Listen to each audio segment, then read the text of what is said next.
Hello student, good evening. Myself K.K. Dubey. You are watching my YouTube channel C4E classes. Today I discuss about second qualitative properties elevation in boiling point. आज हम लोग बात करेंगे elevation in boiling point क्वथनांक में उन्नयन के बारे में। क्वथनांक क्या होता है? वह निश्चित टेम्परेचर जिस टेम्परेचर पर किसी भी लिक्विड का वेपर प्रेशर एनवायरमेंटल प्रेशर के इक्वल हो जाता है उसे हम उस द्रव का बॉइलिंग पॉइंट कहते हैं। अब इसमें एलिवेशन कैसे होता है?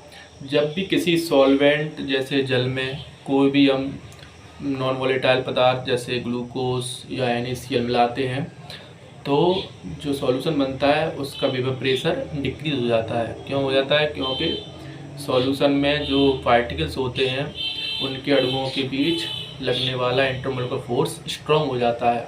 इस स्ट्रॉन्ग फोर्स को ब्रेक करने के लिए हमें हाई एनर्जी या हाई टेम्परेचर की आवश्यकता पड़ती है। तो वेपर प्रेशर कम होने से सॉल्यूशन का इसका बॉइलिंग पॉइंट पहले से बढ़ जाता है। तो जो बॉइलिंग पॉइंट में डिफरेंस आता है सॉल्यूशन और सॉल्वेंट के, उसे हम एलिवेशन इन बॉइलिंग पॉइंट कहते हैं। यह एक क्वालिटेटिव प्रॉपर्टी है।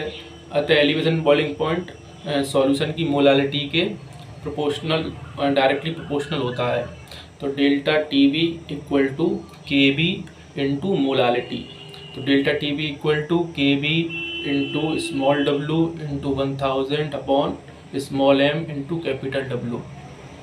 इसमें जो के बी है ये एक कांस्टेंट होता है जिसे हम किसी सॉल्वेंट का मोलल एलिवेशन कांस्टेंट कहते हैं। इसी प्रकार हिमांक में अवनमन होता है कि जब किसी सॉल्वेंट में कोई भी सॉल्यूट मिलाते हैं तो उसका वेपर प्रेशर घट जाता है। इससे ये स्पष्ट होता है कि किसी भी सॉल्यूशन का जो फ्रीजिंग पॉइंट होता है वो किसी भी सॉल्वेंट के फ्रीजिंग पॉइंट से कम होता है।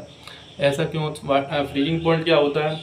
ऐसा टेम्परेचर जिस टेम्परेचर पर वेपर और सॉलिड या लिक्विड और सॉलिड दोनों की वेपर प्रेशर इक्वल हो जाते हैं उसे हम फ्रीजिंग पॉइंट कहते हैं। अगर सॉल्वेंट का फ्रीजिंग पॉइंट T0 मान लिया जाए और सॉल्यूशन का फ्रीजिंग पॉइंट T1 मान लिया जाए तो डिप्रेशन इन फ्रीजिंग पॉइंट कहलाएगा delta TF equal to T0 minus T1। It is also a qualitative property. It is also depend on molality. तो delta TF equal to KF into small w into 1000 upon small m into capital W। यहाँ जो KF है ये भी constant है जिसे हम molar depression constant solvent का कहते हैं। थर्ड आता है ऑस्मोटिक प्रेशर। तो जो ऑस्मोसिस प्रोसेस होती है यह सेमी परमेबल मेम्ब्रेन पर होती है।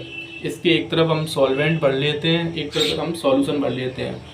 तो ऑस्मोसिस की प्रोसेस में जो सॉल्वेंट के पार्टिकल्स होते हैं वो सेमी परमेबल मेम्ब्रेन को पार करके सॉल्यूशन की तरफ आते हैं।